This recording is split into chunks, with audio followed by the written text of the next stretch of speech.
I think that this is the greatest alliance war of all time, for me personally, because this one just has everything. It has some minor mistakes, it has some really good fights, but then it has what I think is the craziest death in alliance war history, because it is genuinely something that you just have to see to believe. But that's for the final part of the video, because that is the boss fight, which is, you know, a really scary thing to take, right? So I didn't expect to solo it necessarily, but yeah, it would have been such a clean fight as well if I just didn't do that one crazy mistake. But here we have this Mole Man fight, and it's done already, so that's sweet.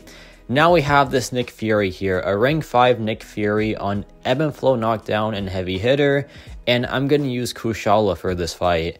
Now Kushala is pretty good for Nick Fury because with one of her spells, she can block any unblockable special attack from a non-science character, and Nick Fury is skill, so that means we can just block his unblockable SP1. So yeah, it is a pretty decent option for sure. There I get hit. Already a pretty rough start, and you probably noticed that I am playing pretty poorly in these matchups, right? And why is that? Well, the score at this point in the Alliance War was 9-6, and if I died once, that would just make the gap even closer, and I would just get even more nervous, right? So I had to play perfectly, which I just wasn't. I was messing up so many times, but we still get the fight down at least, but it just isn't clean in the slightest.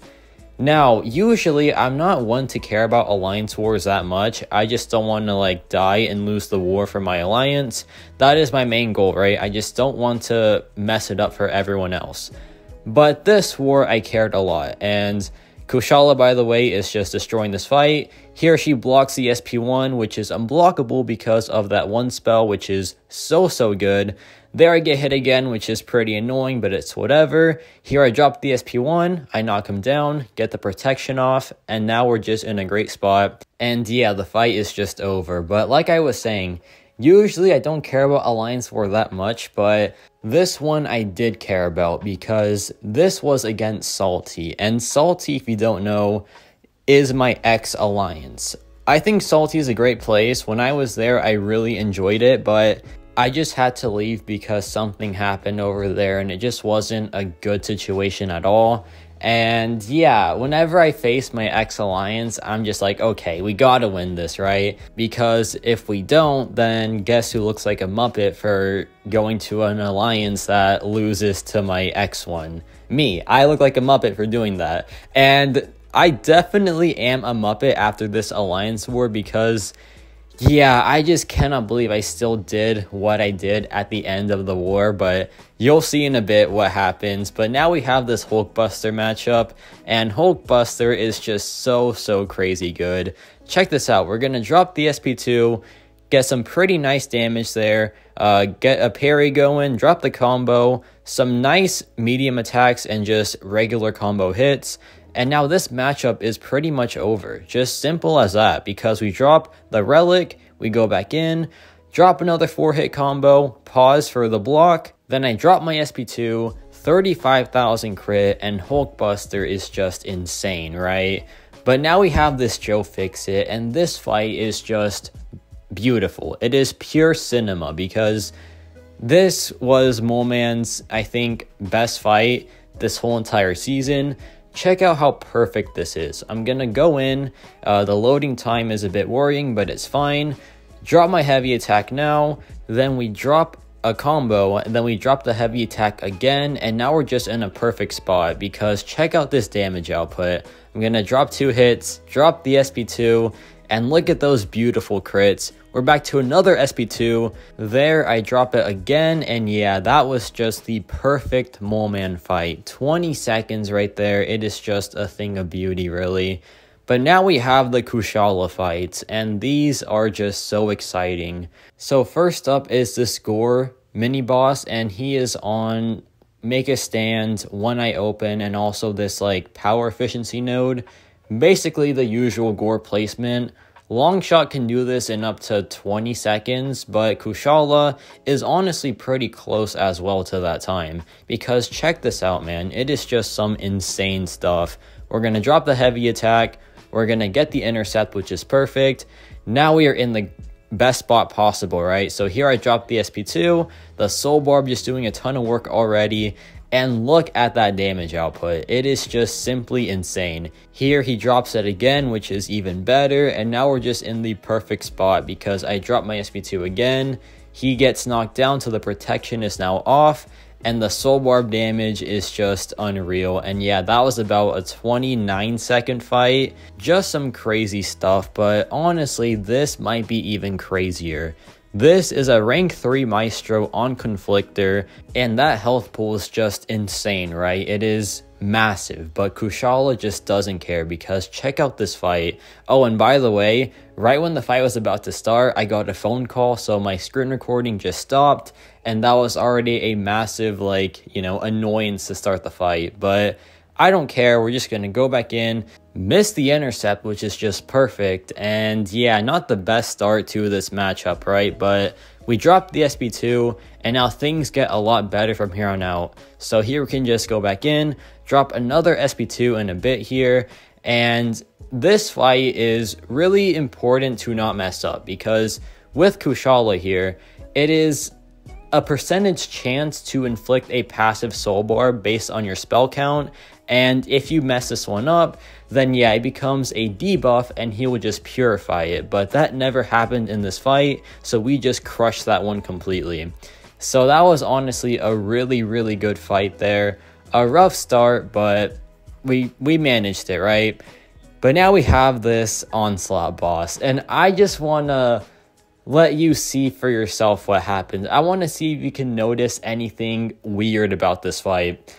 Because, yeah, something weird did happen for sure. But I'll let you see what went down, right? What happened here. So we're going to go in, get the taunt. Here he drops a heavy attack, which is fine. Here I dropped the SP2. Some good damage already. Get the intercept going. And, yeah, this is where I want to be. This is just perfect, right? Or so I thought. I thought it was perfect, but apparently I missed out on something really, really important. So there I dropped the heavy attack, there I dropped the SP2, and this is just really, really good right now. I am really happy about how this is going so far, and I feel like nothing can stop me from soloing this fight. Well, something can, because right there I get hit by the heavy attack. But did you notice something? I feel like I dashed back there, right? So I feel like I should have just dexed that. Well, you'll see later what happens because, oh my goodness. But now I'm freaking out because he has that pause on me. And then at this point, it's just really out of control because the crush charges are just crushing me. So I just keep on forgetting about those. The Neuroshocks melted me, and yeah, I just did not play the end of that fight well. But that's okay. I didn't expect to solo it, and plus I had 2 deaths to bank on, so as long as I don't die 3 times, right? That was my mindset. Just don't die 3 times and you are chilling. And I get the cleanup here, so I only died once this war, which is fine because a rank 3 Onslaught boss is not easy, right? But then again, I feel like I had great control of the fight in the beginning, but I just don't know what happened with that heavy attack. That was my thought process as I was doing this fight. There I get hit, and I'm just messing up big time at this point, but it's whatever. I drop the relic, I drop a combo again into the SP2, and yeah, this is just the perfect ending. I play this part really, really well. And yeah, a pretty good finish to this Onslaught boss because I dropped the SP1, it does some pretty nice damage, and then it hit me. I did not have dexterity on for that entire fight. The cleanup as well, just no dexterity on for that entire rank 3 Onslaught experience. I had no dexterity. And so that's why I got hit with the heavy attack. It just all makes so much sense now. And I cannot believe that I didn't put on the most crucial mastery to have, especially for an Onslaught boss. I'm just so shocked, right? I am in complete disbelief. And if that costed us the war, I would have been so ashamed of myself, right? But it didn't. So I'm just laughing so hard, to be honest, because that is the goofiest death possible. And that is just so hilarious. And I think it's crazy how, despite not having Dex on, I only died once to that fight. That is crazy to me, man. Like, that is actually crazy stuff. But that's also just so funny. So yeah, what a crazy ending to the Alliance War. Just dying to a rank 3 Onslaught boss because you forgot Dexterity.